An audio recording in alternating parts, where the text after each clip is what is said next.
Good morning, everyone, and welcome to a special business briefing brought to you by the LEP Growth Platform and the Combined Authority.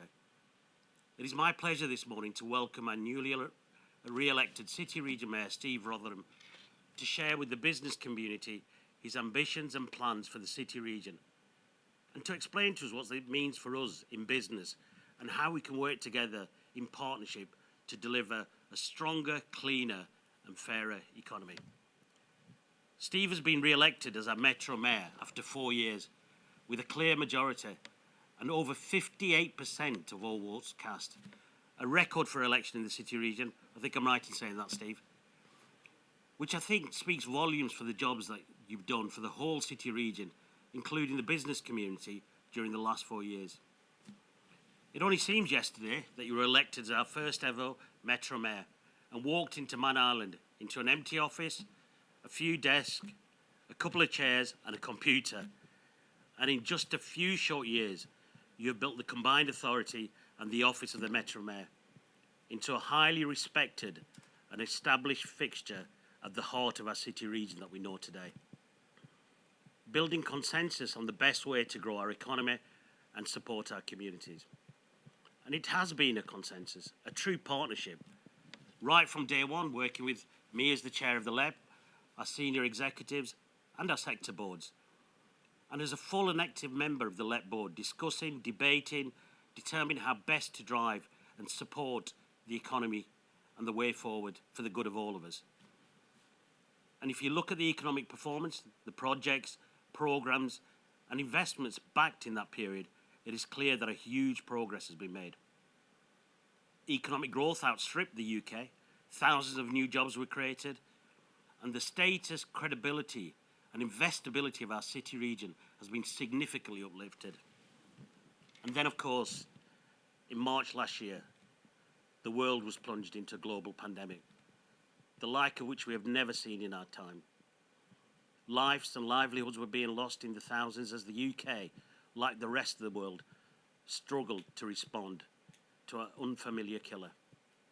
It would take too long now to recount all of those heroic, selfless and inspiring acts of courage and sacrifice that we all witness across the City Region in the hours, days, weeks and months that we have witnessed. But I will say that we were not failed by our political and civic leadership in this dark time. In fact, quite the opposite. I had a ringside seat to see the remarkable efforts of Steve, our local authorities and Combined Authority in tackling the unprecedented health, humanitarian and economic challenges and taking the difficult decisions that we know in business have to be taken in difficult times. This leadership included Steve negotiating the best deal with government for our businesses through lockdown and consistently championing the needs and challenges of business to get the scale of support needed to help keep as many people going as possible while protecting the most vulnerable in our communities. Of course, there has been businesses lost, jobs lost, and hardship for many, and far too many lives lost of friends, colleagues, and loved ones. But believe me when I say, were it not for our civic leadership, we would have been in a much darker place. And I personally and publicly wish to thank you, Steve, for all the leaders in our offices and in the City Region.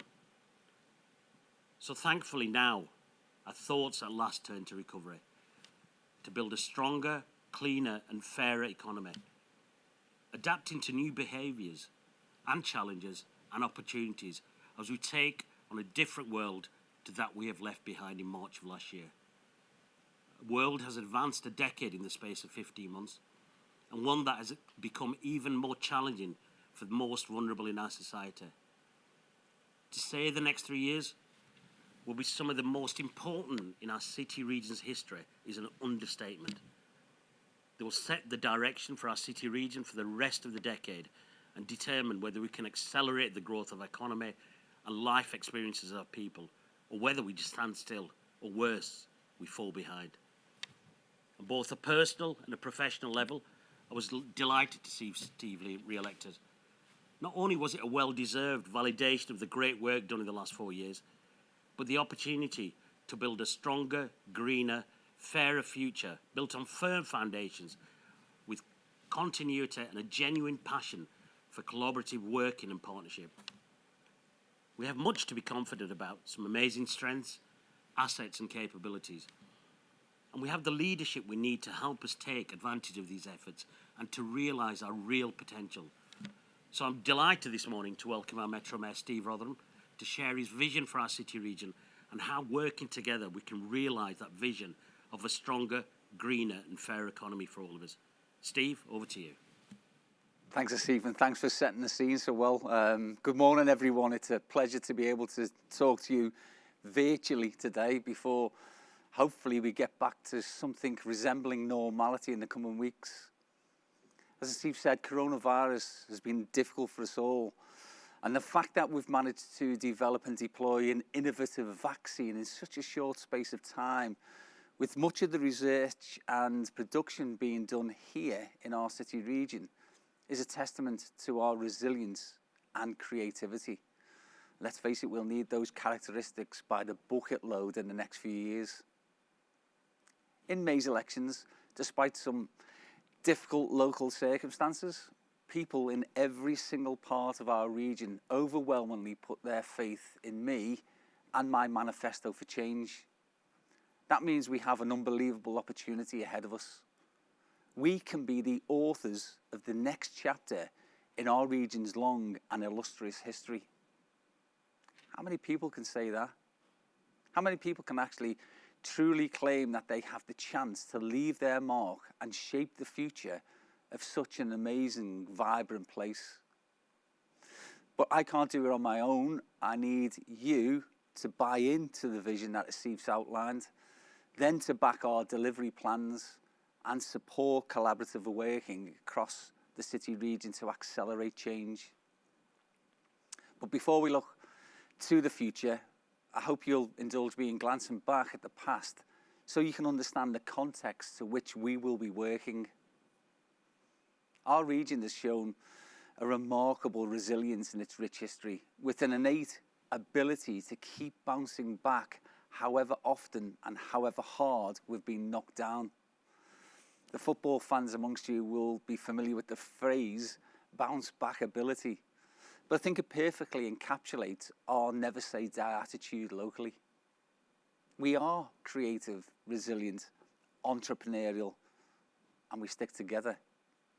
We've recovered from the Blitz, from deindustrialisation, civil unrest, political conflict, and we will recover and rebuild again from the pandemic.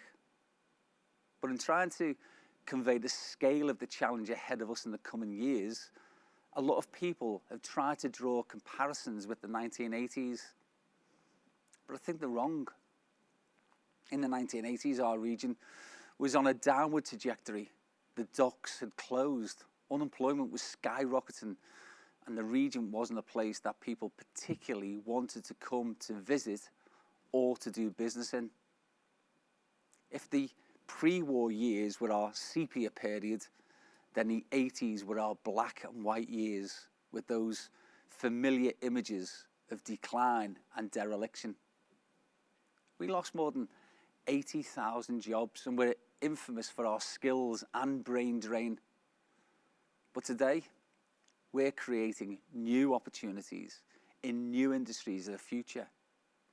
This is our technicolor period. Not only are we starting today from a much stronger point, but we've got the vision, energy, and the political will to innovate and to make change happen. It can be easy to forget that pre-pandemic, as Steve mentioned, we were the fastest growing city region in the country, with one of the best productive economies in the country, and where employment was at record levels too. We were establishing ourselves as an international tourist destination of choice and punched above our weight when it came to our university offer, our manufacturing capability and capacity, and our renewable energy potential. People still want to come here for business, pleasure, and everything in between. And we will welcome them again with open arms once coronavirus is controlled. Now, since I was first elected, the CHE has invested over £400 million in every part of the region, creating 9,000 jobs, 5,500 apprenticeships, and building 15,000 homes. People are seeing the difference that devolution can make, and the election results prove that. Residents living here would now much prefer local decisions being taken by politicians who understand our area rather than civil servants in Whitehall and Westminster who wouldn't know the difference between Kirby and West Kirby and them making decisions on our behalf. And that's why we were able to be so quick and collaboratively launch our £40 million emergency fund to help keep Indigenous businesses afloat during the pandemic. But we also launched a £9.5 million support package for small and micro businesses, sole traders and the self-employed who'd previously been excluded from any government support. We put £5.5 million into a groundbreaking new investment company called Kindred to grow our region's vital social economy over the long term. And we also secured more than £3 million for our voluntary community sector to provide assistance to the most vulnerable in our communities throughout the pandemic. Because of those political actions, there are many jobs, livelihoods, and yes, lives that have been saved. And that's why I want to give the people of our city region the hope of a brighter future. And so, for example, I've introduced the Young Person's Guarantee, meaning that anyone under 25 who finds themselves out of work for 6 months will be guaranteed a job, training, or an apprenticeship. We can and will do things locally that nationally government can't or won't do on our behalf. Which brings me to today and my vision for a stronger, fairer and greener future for the Liverpool City region. On day one after my re-election, I began work to deliver that £150 million COVID recovery fund. And 2 years ago, people will remember I launched a £75 million resilience programme to help local businesses deal with the impact of Brexit. At that time, it was the largest package of business support the city region had seen. But this recovery fund is twice as big.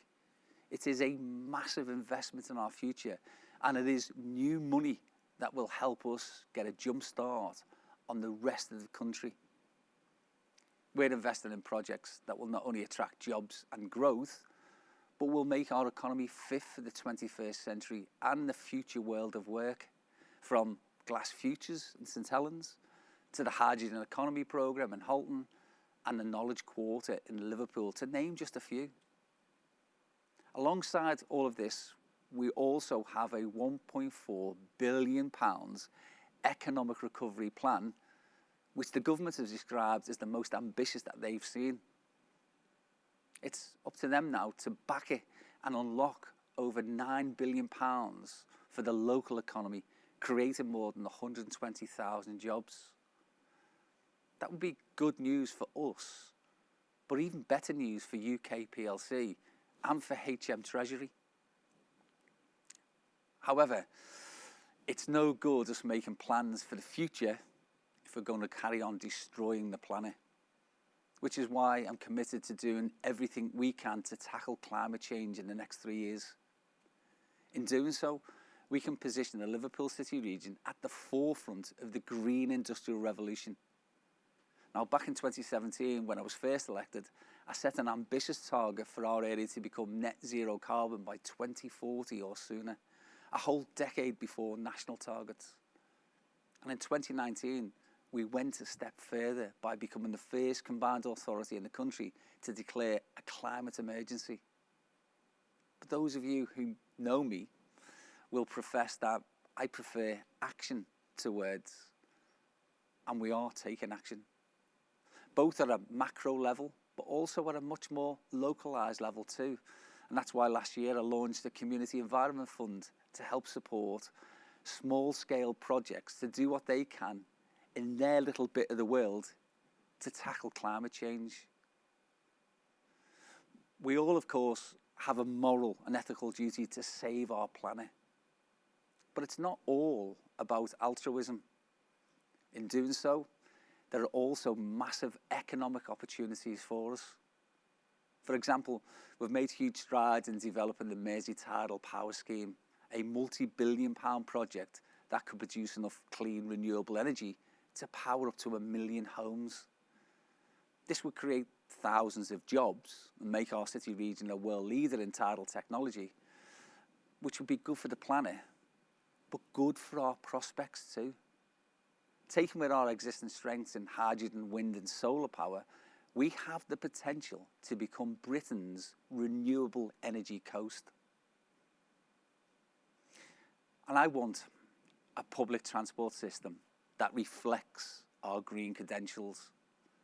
I'm committed to giving people a reason to leave the car at home by building a London-style integrated transport system that gives our region what the capital has had for decades, a locally run transport network that is quick, cheap and reliable. I'll be publishing a comprehensive plan for the future of transport and how we'll deliver our vision very shortly. But for now, let me just give you a sneak peek. I want to bring together bus, train and ferry services into a simple tap-in, tap-out system, linking it with our active travel network with a daily fare cap to ensure passengers aren't penalised for switching between transport modes. We're already taking delivery of £500 million of publicly owned trains for our Merseyrail network, and only yesterday I sat down with Grant Shapps, the Secretary of State, and discussed proposals for the devolution of the entire Merseyrail network to us. Now, just imagine that. Trains, stations, signals, tracks, car parks, land, the whole lot under local control. Our vision for rail is complemented by our plans for bus, and I want them to run in the interest of passengers, with us able to control things like routes, timetables and prices.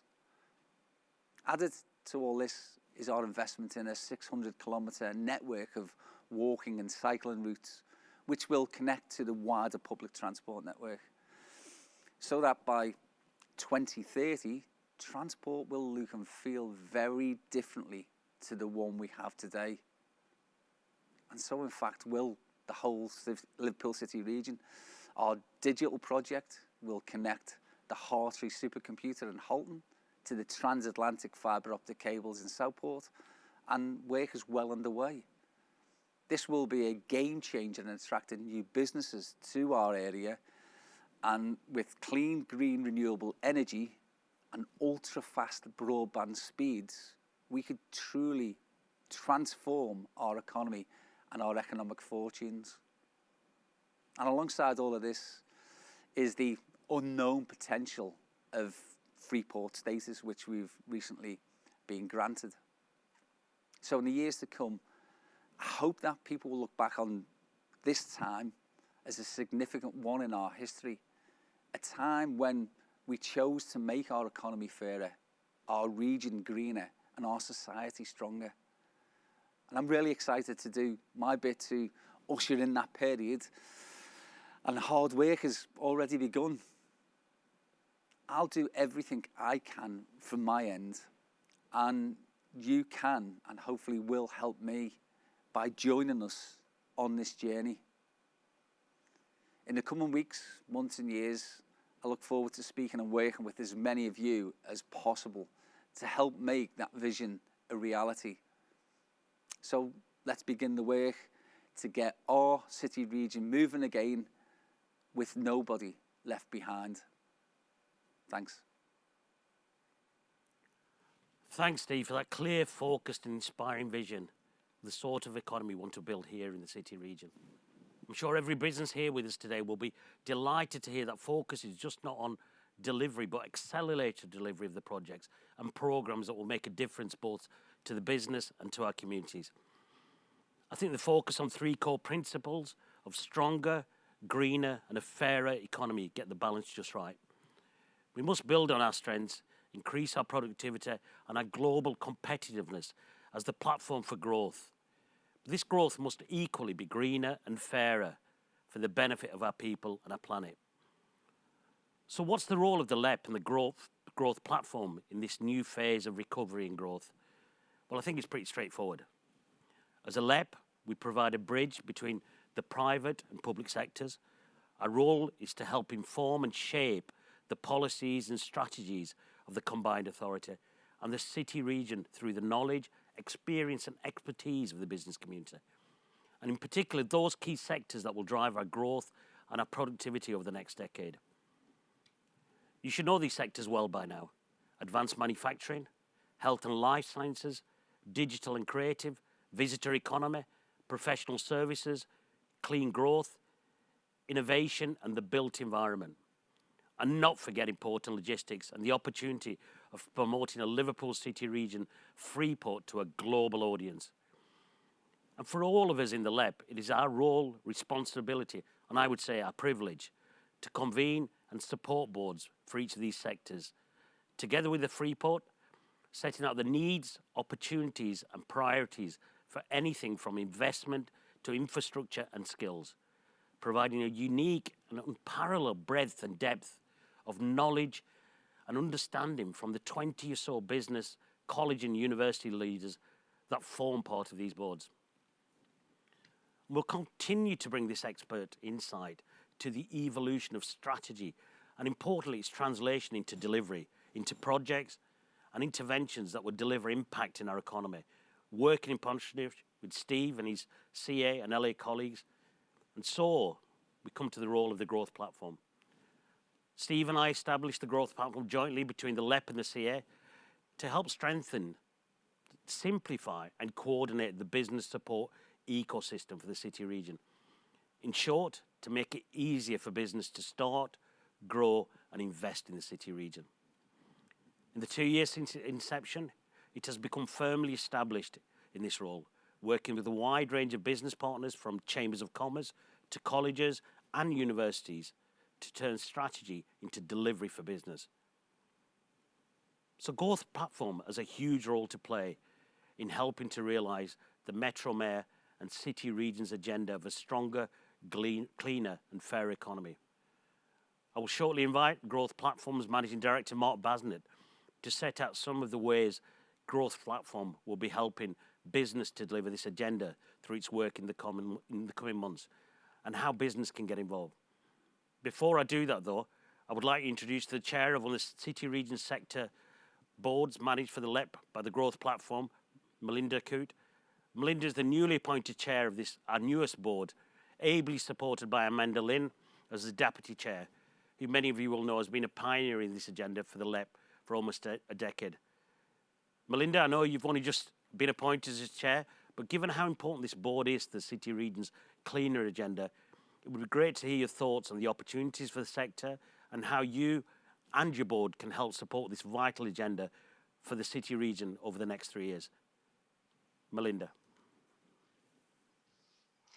Thank you, Steve, and thank you for inviting me here today. I'm really excited to be taking up the chair of the Clean Growth Board at this vital time to help deliver the stronger, cleaner, fairer local economy that we've been hearing about. The Clean Growth Board was established by the LEP to build on the work of the Low Carbon Board, and I want to take this opportunity to thank Amanda and the members of the Low Carbon Board for all their hard work, and I'm absolutely delighted that Amanda has agreed to stay on and share her knowledge as Deputy Chair.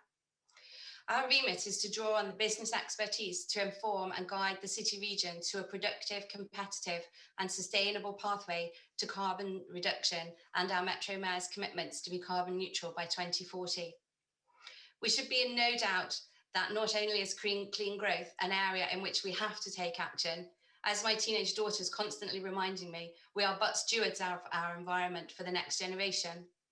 But we should also be in no doubt that the clean growth agenda presents us with a major opportunity as a region.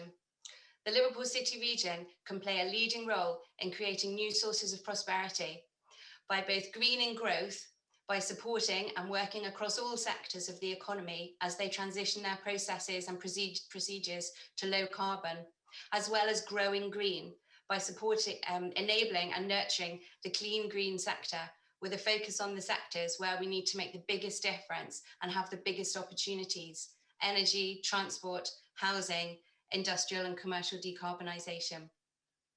So Clean Growth presents our region and the nation as a whole with future opportunities that will aim to maximise productivity and create well-paid, good jobs whilst helping to protect the climate and the wider environment. I'm really delighted that the Clean Growth Board brings together a diverse range of skills and expertise, including energy, transport and academia. The board has an overarching remit to be the region's expert leadership group to stimulate economic growth, productivity and competitiveness while supporting the Liverpool City region in its ambitions to decarbonise in order to reach net zero targets by 2040. So one of the first planks of our work will be to work closely with the combined authority to leverage members' expertise to support the development of the plan of action to deliver the Metro Mayor's commitments that we heard about for the city region to be zero carbon by 2040. Clean growth is clearly a strategic priority both for the LAP and for the combined authority and our city region, and our city region has a range of really important strategic assets on which we can build a carbon neutral economy. Geographically and geologically, the Liverpool City region is well placed with a range of low carbon and energy business capabilities. At a time of unprecedented change from the impacts of COVID to climate change, the low carbon sector presents opportunities that can contribute to the Liverpool City region economy. Our region is becoming a hub for the manufacture, storage and distribution of hydrogen, with developmental projects now moving to the upscaling stage. Offshore energy production also provides engineering, maritime and ancillary service expansion. There are also opportunities for a myriad of business and services relating to the zero carbon economy. In addition, the region also benefits from leading academic research and support within the clean growth sector. And I'm really delighted that we have secured a fantastic membership of experts from across these sectors who are donating their time to progress the work of the newly established board. Net zero is a priority across all sectors and industries, and there's a need to measure, monitor and communicate information to make sure that improvements are made. Enabling technology companies will play a key role, and understanding the challenges will also be key. Asif spoke about the LAP sector boards. Clean growth is not really a sector in itself. Clean growth means growing our local and national income sustainably. So it will be key to our success as a Clean Growth Board that we work together with the other sector boards. It's my hope that the board will provide an enabling role, working across all sectors to support the aims and ambitions held by the other LAP sub-boards as we transition to this cleaner, greener economy. So innovation is one example of where there's a clear opportunity for the two boards to work closely together. Innovation is a vital enabler to create a sustainable green economy. And we shouldn't forget that every job created in the energy sector has a knock-on effect of 12 more generated within other sectors such as construction, manufacturing, engineering, and wider enabling technologies. The work of the Built Environment Board also highlights the importance of collaborative working across the LAP sector sub-boards, especially if we think about retrofit and the need to decarbonise buildings. A significant challenge for our region with heritage building stock, both logistically and financially. There's clearly work that the two boards can do together to understand the policy requirements to drive the necessary action in this area.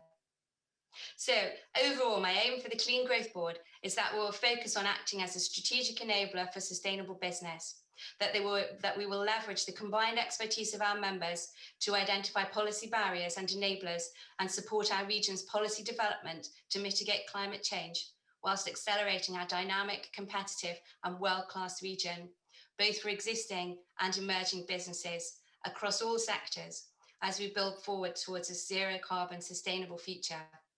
And if anyone listening here today wants to find out more about this vital agenda, then please do contact the team at the Growth Platform, because we'd be delighted to hear from you as we all need to work together to deliver this agenda. Thanks, Melinda. This is clearly an agenda that we have all a responsibility to take forward in our businesses. And it's great to see that you've already got a strong grasp of what is needed here and how to take it forward to support Steve and the CA agenda and for the city region.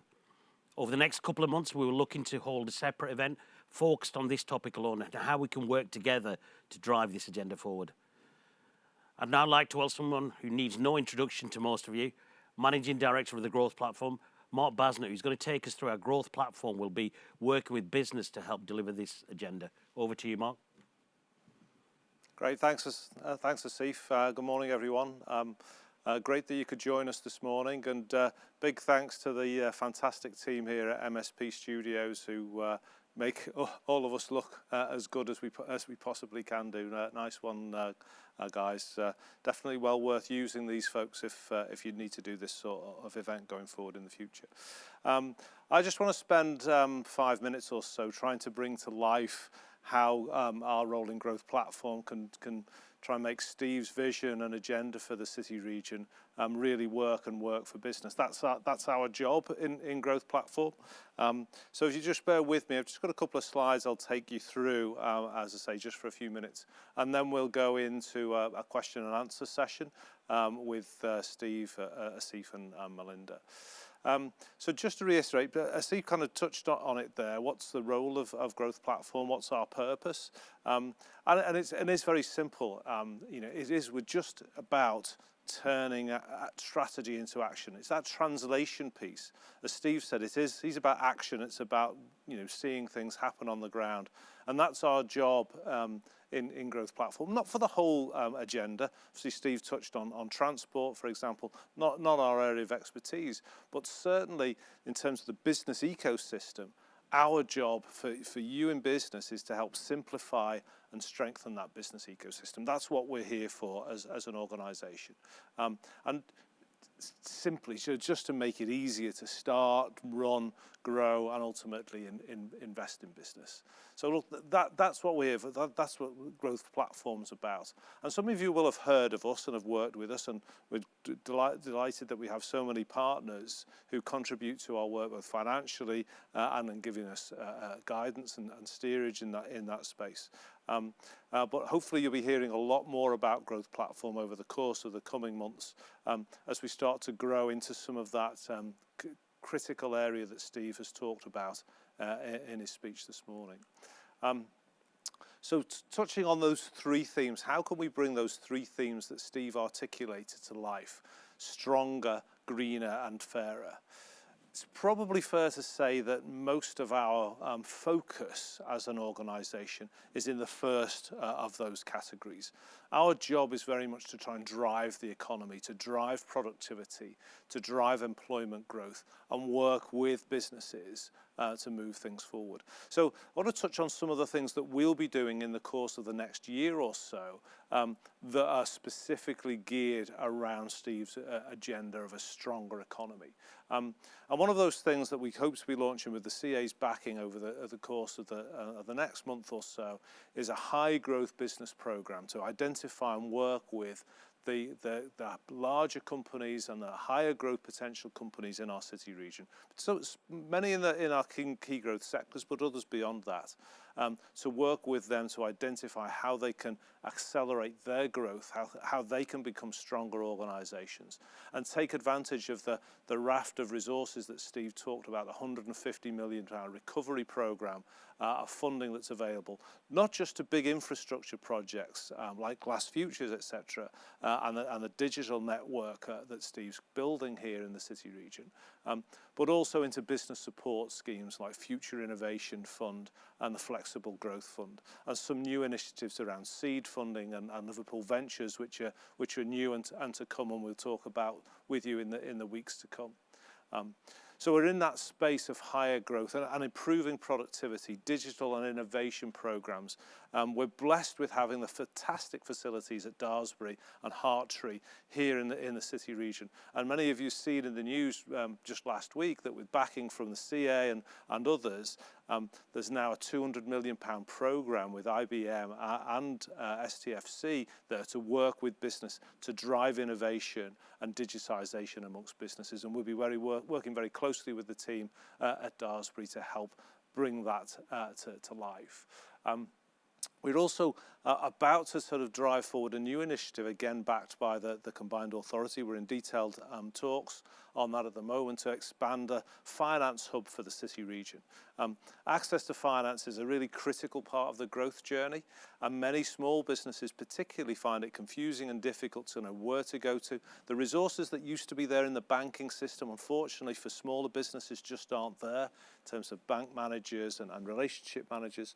So we're working very closely with MSIF, who've run a finance hub for the last 3 years really well, but we're putting our resources and growth platform, and the Combined Authority is looking to put theirs in too. So we've got a really well-resourced finance hub that's a one-stop shop for any business that's interested in growth and looking for the right sort of finance and how they get investment ready for that finance to take them forward to the next stage of their growth. So again, you'll be hearing more about that in the weeks and months to come. The finance hub's up and running. If anyone wants to take advantage of it, you'll find access to it on the growth platform website. It'll be an integral part of that business ecosystem that we're building. Many of you know already that we've got an inward investment service. Doing inward investment's not been the easiest thing over the course of the last 18 months, obviously, but what you'll see from autumn onwards, you'll see a major raft of campaigns in some of the sectors that Steve talked about: health and life sciences, digital, creative and sectors, and advanced manufacturing. And Steve himself is leading an important delegation to Ireland in September to engage with the Irish government and discussing the investment and trade opportunities between the two. And we're very much a part of that programme as we look to really internationalise the city region's offers. At the heart of that is the sector expertise. Melinda talked very eloquently there about the role of her sector as chair. We've got 8 of these in all of those sectors, give us massive strength, and they really inform a lot of the substance that I'm talking through with you this morning, as well as giving the Combined Authority, Steve and others, that strategic guidance in what matters and what will make a difference in those sectors moving forward. One area that we haven't been as active in as I believe we should for many years is in driving exports. We've had some great export services from DIT and from our Chambers of Commerce. We've never really had an export action plan for the whole city region about how we really drive forward our export credentials, the great products and services that this city region delivers. So we've gone about changing that. We've appointed a new head of international trade backed by DIT for the city region. And we've worked up an export action plan, which we're very shortly about to launch alongside the Combined Authority to talk about how we're going to effect a step change in export performance, working with some of our strongest and most effective exporters to help and support them to do more, but also to get lots of people caught in the tail draft of their great efforts in international markets. So again, that's going to be a new area for us and hopefully help drive our internationalisation. Heck, we're a port city region. We're a place that's built on trade. We should have one of the best, if not the best, export track record in the country. We're not there at this point, and this export plan is about trying to help us to get there in the months and years to come. If I had £1 for every time a business had raised the skills challenge to me over the course of the last few years, I'd be very rich. And that continues today. Despite obviously the challenges we've had with COVID, there's a massive skills challenge out there. And we have a skills brokerage team that's there to help businesses identify how they can upskill their own workforce and take advantage of some funding that's available from the Combined Authority to do that and other sources of support around apprenticeship. Steve made that pledge about providing every young person with training, a job, or an apprenticeship, and the skills brokerage team is about helping to make that a reality. So it's available to any business. If you're interested in how you upskill your labour force, again, get in touch with us on Growth Platform.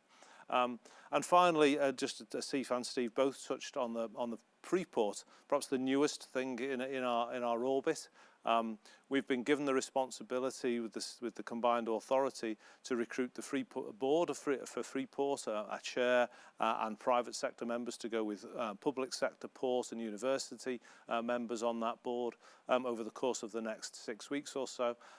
That is live. That recruitment is live on the Liverpool City Region LEP website. So please go to that website if you're interested, or reference it to others. We're looking for real skill sets. If you think that the Freeport is about attracting investment, it's about manufacturing, it's about growing jobs, it's about innovation and sustainability. It's about the smart application of tax and tax incentives to encourage growth that wouldn't otherwise happen. So it's about physical development of land and buildings, and bringing businesses in. So if you've got an expertise in that, an interest in that, you know people are very well versed in that, please encourage them to come forward to be part of the Freeport board, which will really drive and shape that important opportunity. Because as Steve touched on, this is something we've got to make our own. We've got to make this work for the whole city region. It's not just about the port, it's very much a regeneration and enterprise initiative. It's about growth, it's about manufacturing, it's about business, it's about the whole of our city region and everybody in it. So absolutely key. So look, they're just some of the ways that we're here as Growth Platform, backed by the LEP, to try and realise that ambition that Steve set out. But clearly, we've all got a huge responsibility to ensure that that growth is greener. None of us need to be told about the climate emergency. You know, we've heard it from David Attenborough, we've heard it from world leaders, we've heard it from everybody now. There's no denying that this absolute global significance in taking responsibility. And there's been a lot of words in this space, a lot of commitments, national commitments, international commitments. We really need to see this turned into action. We need to walk the talk of sustainability. And look, it's tough. Well, where are we going to help? Well, you've heard Melinda in this space. Loads of opportunities. And Melinda touched on the decarbonisation opportunities that come around. Whether it's offshore wind, whether it's a tidal scheme that Steve talked about, well, hydrogen.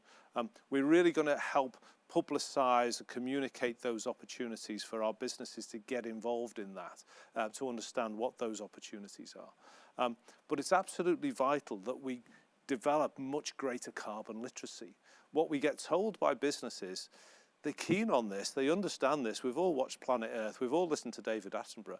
How do we actually bring this to life? What can we do as a company? So we're going to embark on a program of carbon literacy over the coming months with businesses to start again, bringing this to life, to explaining what it means to businesses, to take advantage of some of the I have to say reasonably limited support packages there are around clean growth and helping businesses to grow clean. And one of the first things we've done, or most recent things we've done in this space, is work with the Net Zero Northwest folks led by Siemens. We've co-funded a study into how do we get our larger companies across the Northwest and the city region to rise to this net zero carbon challenge. And great work is going on in that space. Again, there'll be publication of that work and what it means for larger businesses and how smaller businesses can benefit as we go forward. So look, there's a ruck of activity there. Far more is needed. We're still, I would say, in the foothills of this space. But listen, it's clear you've seen Melinda in action. There's no doubt that Melinda with Amanda alongside her are really going to drive this agenda for us in the LEP, the City Region and Growth Platform. So stand by to hear far more in that space in the weeks and months to come. Well, look, we talked about at the LEP conference, the one just before the pandemic in 2019, but also in our recent LEP conference about we've achieved some fantastic growth. Steve talked about record-breaking figures of growth across the city region over the course of the last 5 years. If that doesn't translate into better livelihoods for our people, a fairer society in our city region, we're not doing this right. So we in the LEP and Growth Platform are absolutely committed to this fairer agenda and supporting Steve and the team in taking that forward. And a couple of the things that we're doing in that space at the moment. One is the race equality review. We all, we shouldn't have needed the terrible death of George Floyd to remind us that the race equality challenges that the whole world has and that this country has. And we're committed at Growth Platform to being part of the solution of racial inequality and not part of the problem. So we've commissioned a really thoroughgoing review of our work, both as a company, but as in the way we support businesses across the city region. We've just had the first interim report from that. We've got a huge job of work to do as an organisation to drive that forward in our own area of work, but we're absolutely committed to it. And we want to then and will be an exemplar and work with the whole business community in trying to work to those best-in-class standards on racial equality. So it's a big piece of work. It's not about just changing some job descriptions or putting a couple of policies in place. It's about a real long-lasting, permanent cultural change about the way we do things. And it's about positive action, because those things are critical to redress the imbalance that's been there for decades. And we need to do it and do it now. And finally, the other area that we're investing heavily in is on trying to establish a good small business program. And it's a little bit like the clean growth problem. A lot of businesses say, well, yeah, we absolutely get social value. We're committed to, we do things with our workforce, we do stuff with the community. How do we ensure our business in every way, as an employer, as a contractor, or as a supplier, how do we make sure it's really delivering social value? So we've established a pilot good small business program, working with the wonderfully infectious Garth Dallas, who many of you will know, and the Good Business Festival team. Big commiserations to the team in having to postpone, sadly, the Good Business Festival from early July because of the latest twist in the pandemic. But good luck to them for later in the year when that goes ahead. But as a part of that, it's a collaboration between the festival and the Growth Platform, is this Good Small Business Programme, which is about explaining to businesses and taking them step by step through how you become a fairer, better, good small business. We're still in the pilot phase of that. As soon as we're ready, we'll again publicise all of that, and we will have a step-by-step process to help those businesses who are interested in becoming fairer take the steps to achieving that. So look, huge amount of things going on there. Just our contribution to the visionary objectives that Steve has set forward. If you're interested in any of the things you've heard about from me today, please just get in touch with me directly or through the Growth Platform website. Love to hear from you. Love to have you involved in the things that we're doing. So I will finish off there, but now I've got the fantastic opportunity, very rare, to quiz my two bosses, in Steve and Asif, who are guarantors, and as Asif said, they created Growth Platform just a couple of years ago, to ask some of the questions that you've given us ahead of today, and ask a few other sort of points to try and expand on what we've heard. So if I can ask Steve, if you want to come to the lectern, and Asif, I will be quizmaster. I'll try not to be too Jeremy Paxman-esque in that. But this is a privileged opportunity that I've got on your behalf to ask Steve and Asif some questions, and we're going to also bring Melinda in. Although unfortunately, she wasn't able to be with us this morning in person. I'm going to come to Melinda also to get some her input into this space. So I'm going to leave the football questions to the end because I've got a Liverpool supporter and a Man United supporter. And I think, Melinda, when we talked, you're a Man United supporter. Have I got that right, or have I dreamt that? That could not be more wrong, Mark. I was getting happy for a moment, Melinda. Okay, well, I know I've got... I can't see the pictures behind me. Okay. Well, we'll come to football at the end, while given that we're in the middle of the Euros at the moment. But it's getting serious for a moment. Great to hear you talk about us entering a technical period. I love that idea, Steve, that's where we're in. It gives a sense to the vibrancy and colour and shape that we want to take things. The first question I've got for you is coming from Matt Noon. Hi Matt, I hope I guess you're listening and watching there. Matt Noon from Hill Dickinson in Liverpool.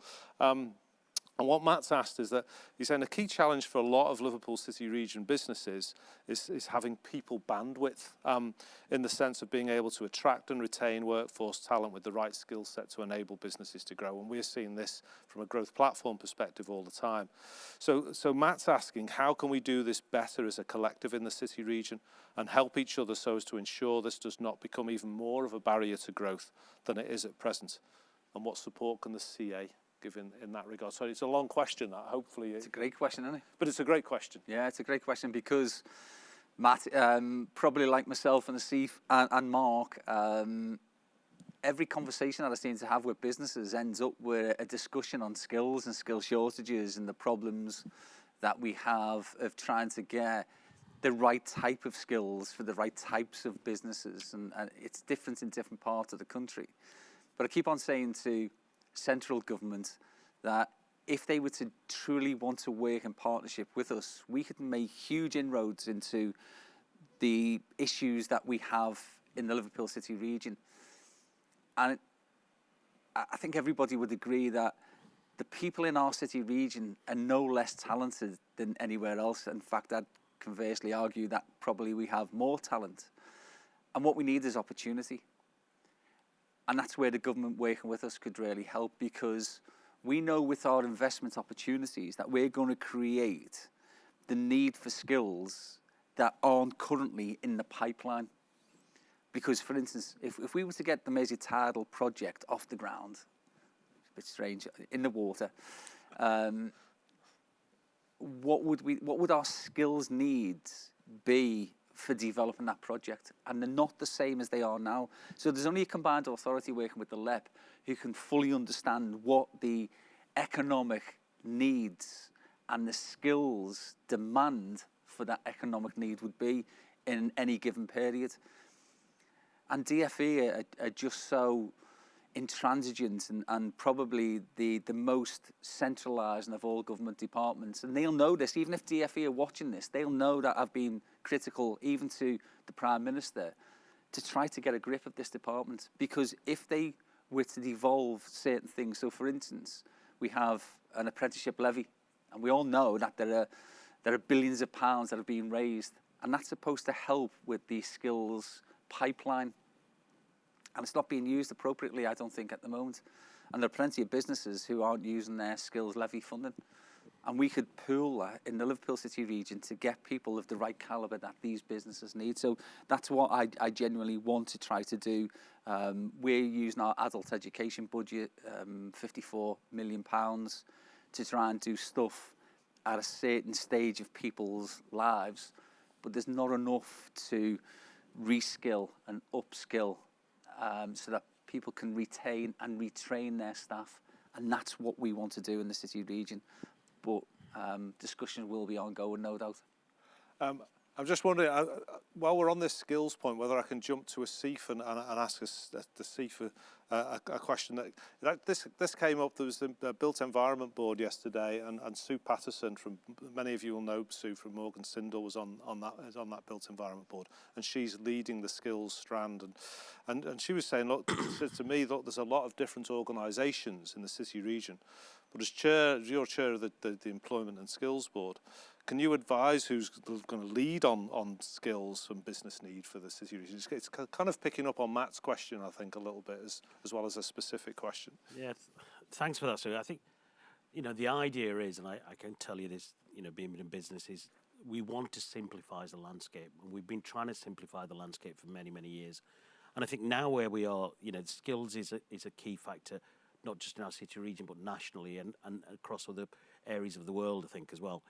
I think we run the boards of the city region key growth set from health and life sciences, digital and creative, and our job is to try and advise and take that business and back into the CA to help them set the current agenda. And I think now where we are with the skills piece, I think we're looking to align our work with the partners, so the Chamber of Commerce, who are focused on the skill needs geographically for their areas as well. So look at the smaller businesses and say, right, how can we do that work with the local authorities and the colleges? And that way we should cover all the bases. That will then come back in, work with the skill board to ensure that it's all being coordinated and being fed back in. So effectively the strategies and what our requirements of businesses are is what the action plan delivers. And if that doesn't happen, then please come back and let us know. And we'll make sure it does happen. Because both myself and Steve are keen to make sure this is right at the forefront of what we're doing going forward. Because we've got to drive our skills agenda forward. And it's been a key area of focus for many of us. And it's a bigger discussion now from where we are with the current climate. So, and just very quickly, can I just add that Joanne Anderson, who's the new Mayor of Liverpool, she's the portfolio holder now for skills, education, employment. And I think with her background, because she's got an expertise in this, I think she'll really drive the whole thing forward. Yeah. Great, thank you. Rightly, I think we came to skills as the first question because it's, as we all know, it's probably the most important thing to business, and it's one of the biggest challenges for growth. I'd like to cut across to Melinda now. You're not going to get away scot-free, Melinda, just because you've not made it to the studio this morning. We had a growth platform quarter. We have a quarterly growth partners meeting of those partners that back us, and we had a fantastic presentation from Ørsted, who, as you know, run all of the Burbo Bank wind farms, and she talked about the prospects in that sector of 400% growth over the course of the next decade or so to help achieve this kind of green revolution that we're talking about. How do you think the city region can take advantage of that massive opportunity? What can we do to take advantage of that opportunity as a business growth opportunity for business? I think it's absolutely vital that we work together with Ørsted and other potential inward investors, and absolutely key is just building on what we've heard, that we've got to make sure that as a city region we're in the position to have the skills that the inward investors need, and so it's about, as Steve said, sitting down and forecasting, working with them to understand what the skills are that they need, so that we can be in a position to have local people who are ready and able to take up those roles. I know Ørsted already undertake their operations and maintenance of their wind farms from a facility in Birkenhead, and we need to be in a position to maximise the local roles going forward. And some members of the Clean Growth Board are already working on a Green Skills Academy, but as we've heard, there's a lot going on in that area and there's still a lot more to do. I think the other sort of key thing that I'd want to highlight that we need to do to maximise the benefits of this inward investment is really, again, working closely with the green investors to think about how we as a region can be best placed to leverage that, so that we can provide the supply chain as well and all the services that support the green industry, so that that's not being imported either, so that we can do it all as much as we can within the Liverpool City region. And so I think we need to look at where we've got the potential to develop clusters, where we've got that comparative advantage, such as the local hydrogen hub that's developing that I spoke about before, so that we can really ensure that we keep as much of the benefits within the region and spread as fairly as we can across society within the region. Great. Thanks, Melinda. Huge opportunities, I think, for all of us, and we're certainly, our job will be work with Melinda and Steve to get those opportunities out into the marketplace to all of our businesses. So we do see this, that the worst thing that could happen is that we import all of this expertise and all of this manufacturing. It wouldn't do the best that we could possibly do for our city region. I'm going to come back to you, Steve. You talked very eloquently about the work that you and colleagues had done in supporting businesses through the pandemic. But we've had a question from Helen Stevens. I don't know Helen. Hopefully you're listening, Helen. But she'd asked, will there be any support or any more support for self-employed and freelance workers that don't operate through a limited company or umbrella organisation? It's been a problem area, hasn't it? Yeah, it has, and we were the first combined authority in the whole country to put a pot of money aside for those excluded groups, the self-employed, the home workers, those people who are sole traders, and we put £9.5 million into a pot. And obviously that was very well received, but that was part of the settlement that we negotiated with government when people remember we went into tier 3 and we were the first area to go into tier 3. And that's exhausted. That money is completely been spent. But we are looking to see whether we can do even more than we've done. And as I say, we've done more than any other area in the whole country. But for us, that's not good enough. What we want is to have an economy to go back to. And that means that we need to be able to ensure that businesses survive this period so that we can hit the ground running in a few weeks' time, hopefully when the economy is opened up. So we are looking at it, and I know that you're, Mark, talking to Mark as well in our place to see whether there's any money left. Yeah. Now, listen, it's a great question, Helen, and we know lots of businesses have felt they've been left behind and missed out by that. You've heard from Steve what's the work that's been done to try and address that. So please keep that feedback coming. We're in constant dialogue. I know Asif has a conversation with government, pretty much I think every Monday morning about what the challenges are in the city region and what can be done. Although I was a little disappointed this morning to hear from a Treasury official on the Today programme to say that there won't be any more money from government for those in the visitor economy sector who are struggling with this extension to lockdown. Hugely disappointing, and I think we'll all collectively be challenging government on those points because really it's that sector that's taken a huge brunt of the challenge. Steve, can I bring another question to you? I'm mindful of time, and we've got you here till 10:30, so I want to try and draw as much out of you as possible. The Combined Authority at the beginning of this year launched a digital strategy. And you touched on this a little bit in what you said this morning. As Metro Mayor, what role do you want business to play in delivering the action plan of bringing that strategy to life in an action plan? Maybe tell us a little bit more about that strategy. Well, that joint venture with ITS and NGE is already putting fibre into the ground as we speak. Right. So this is not one of those ethereal or pie in the sky. We'd love to do this type of things. It's happening now. And we will connect up the supercomputer at Daresbury in Halton to those fibre optic cables that link the UK with Nova Scotia and mainland America.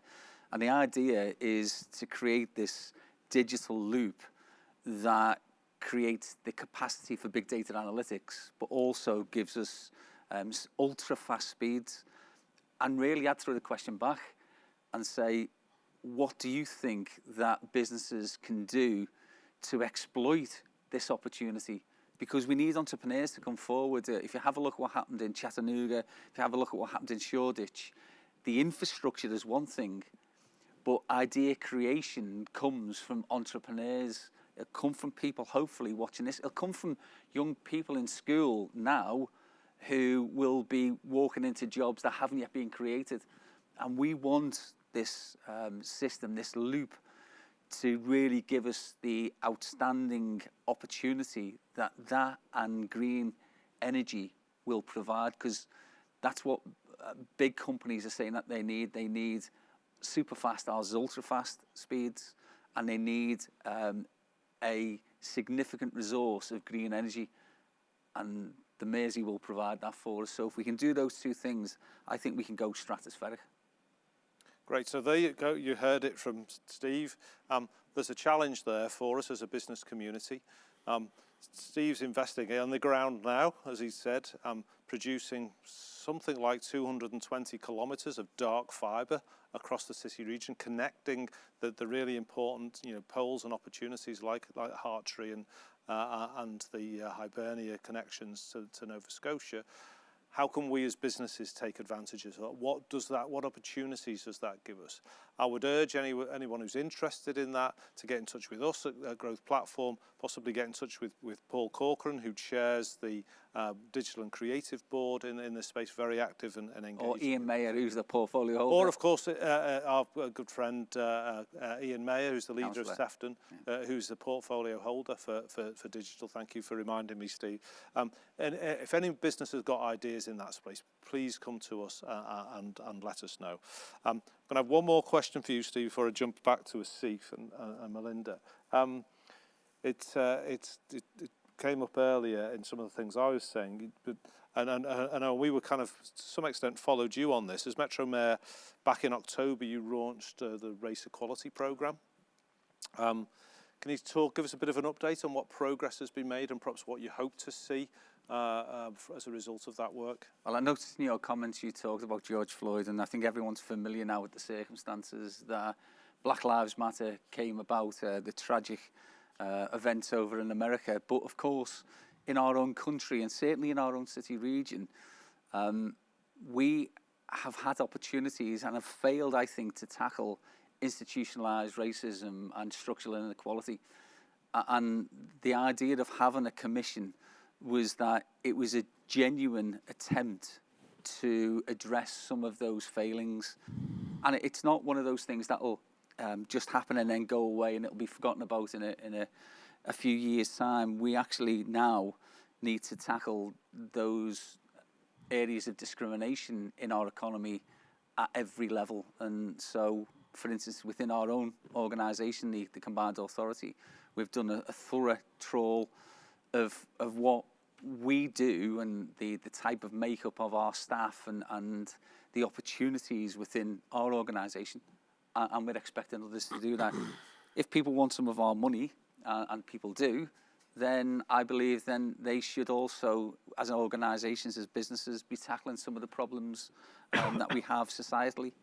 And we've put £93,000 into the first city region Black Business Support Hub for Black-led businesses. We've put £65,000 into tackling structural racism in the workplace. So these are a pot of money that can help people to achieve these sorts of things. We've put a considerable amount of money into online educational resource at the Slavery Museum in Liverpool, so working with some of our cultural institutions.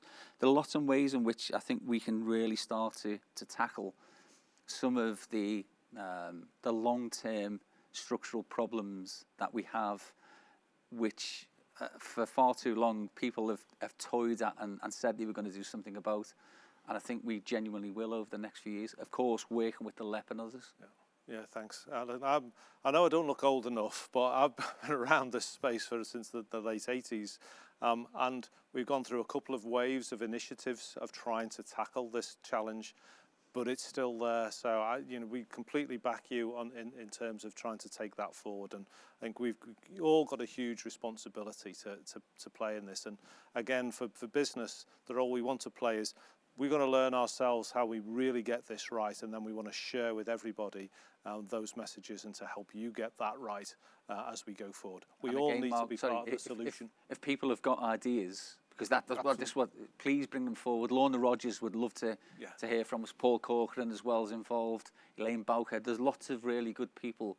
And Joanne Anderson, again, is pivotal to this for us to push this forward. The first senior representative from the Black community who is now the leader, if you like, the mayor of a major city in the whole country. There are great opportunities for us now. Yeah. Time to make a change, clearly, and I think we're all on that page, so we absolutely have to make that happen this time. Asif, we touched on Freeport, the creation of a Freeport board. You're going to be, as a LEP chair, you have a sort of a place on that Freeport board.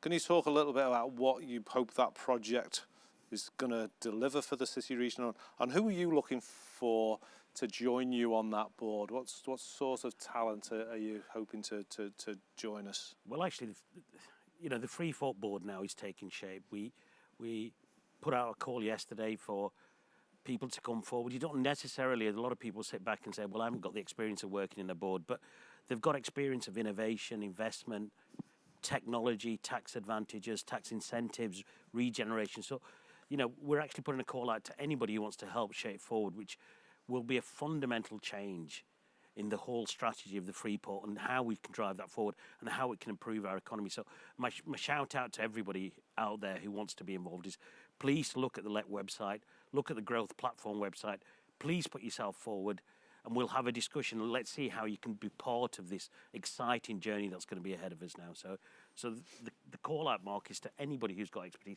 Don't necessarily need to have sat on a board, but have got ideas on manufacturing, employment, in property development, tax. There's a number of areas. So we're happy to have conversations with people. So please come forward. You know, you've got to be in it to win it. So I'd rather people come into the organisation and be part of driving that forward than sat on the outside. So Thanks to Steve. Huge opportunity, Freeport, but it's our Freeport. It's up to us to make and drive that opportunity. It's not going to be happen. It's not just going to be gifted from government. We've got to make the plan and we've got to make it work. And that's us in the business community working in partnership with our colleagues in the public sector. The responsibility is on us. So I would say now's the time to step up. If you've got a passion and interest in that space, please come forward. So thanks, Asif. Melinda, I've got one more question for you, if that's okay, if we've still got time. Carolyn, I mentioned this in some of my remarks, a bit, some frustration, I think, on a lot of our parts, that we're hearing lots of talk from governments about reducing carbon and, you know, new targets. We've got COP26 coming along, you know, in the autumn, and there's a real sort of lots of dialogue about it. But not seeing as much action, we're not seeing as much resource perhaps as needed to actually make the steps. What would you like to see from government to accelerate delivery in this space? And what would help businesses to decarbonise? Any thoughts about those two questions? I couldn't agree more, Mark. I think there's a huge amount to do in this area, and if we're going to achieve a net zero, the time for talking is over, and it's really clear that the time for action is now. The single most important thing that I hear from businesses in this respect is that they need a stable policy environment. They need to make long-term investment decisions. So they need to do that in the knowledge that they can forecast the rewards for the efforts. The constant tinkering that we'll have with changing policies just creates uncertainty and increases the cost of investment. So we really need to see a clear, stable policy environment. We need clear incentives from central government to increase the reward for doing the right thing and to increase the cost of polluting. I mean, that has to be absolutely fundamental to what we need. And then lots of businesses already know, want to do something. They you know, as you said earlier, they know that there's a need to do something. They're driven by their own purpose or by responding to their customers, the need to decarbonise and operate more sustainably. But I also pick up a feeling of anxiety from businesses because they don't necessarily know what it is that they need to do. So they do need better help and support to work out what to do. And so in the absence of, you know, clearer sort of sustainable procurement models and simple toolkits from central government to help businesses understand their impacts and suggest mitigating actions, it's really great to hear about, you know, what we're doing in the Northwest with the Net Zero Northwest and the Good Small Business programme that you spoke about, because, you know, we really need to plug that gap.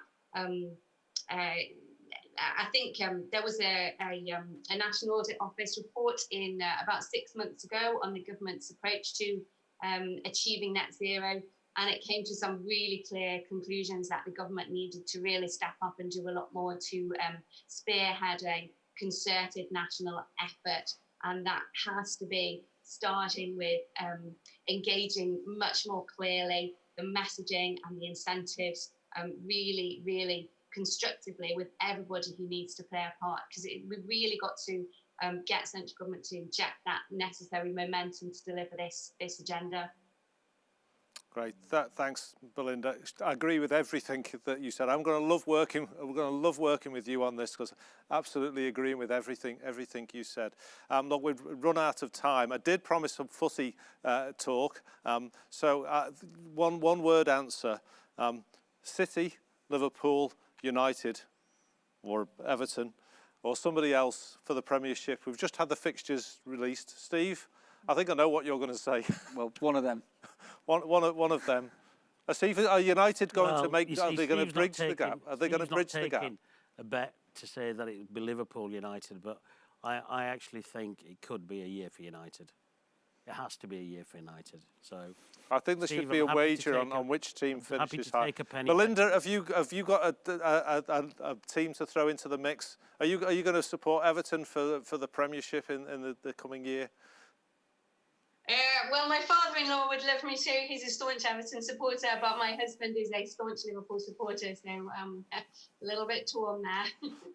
Okay, right. Listen, we're out of time. Thanks for listening. I'm going to hand over to Asif to wrap up, make some final comments. Steve, thank you so much for joining us and for answering those questions so openly. And Melinda, to you, thanks for indulging us with your time. Asif, over to you to close. Thanks very much, Mark. Well, we've come to the end of our time this morning. I hope that you find the session interesting and useful to both you and your businesses. The next few years are really critical for us all. But I'm even more convinced after this morning's session that we have the vision, the leadership, the plan and the assets to make these years really remarkable ones for our economy and our community. Huge thanks to Steve Rotherham for joining us this morning and for your leadership of the City Region, Steve, through these very, very difficult times that we've been through. Thanks to Melinda for stepping into chairing the Clean Both and your contribution this morning. And, you know, the first time, it's, you know, you can tell the times I haven't even met Melinda yet. So, you know, thanks very much, Melinda. Just a reminder that our LEP board chairs and members are unpaid. They're all for the fantastic work. So thank you very much to each and every person who's involved in that. Thanks to Mark as normal and from the team from the Growth Platform for always making us look good. Thanks to MSP here for doing it. A special thank you to Carolyn Knott, who does such a great job in organising these things and actually rings late at night and early mornings to make sure we've read through the notes and we're all organised and structured. So thank you, Carolyn. Thanks to MSP Studios and the team for helping to make us look competent and professional for at least some of the time. They're available to hire for your events and we can really recommend them highly. You know, having a look round, it's a fantastic location. And finally, thanks to each and every one of you for joining us this morning and for your support as partners and business leaders, helping to make our city region what it is and what it will become in the years ahead. Please keep safe, look after yourselves, and I look forward to seeing you soon and working with you collaboratively to driving forward this great city region economy. Thank you very much.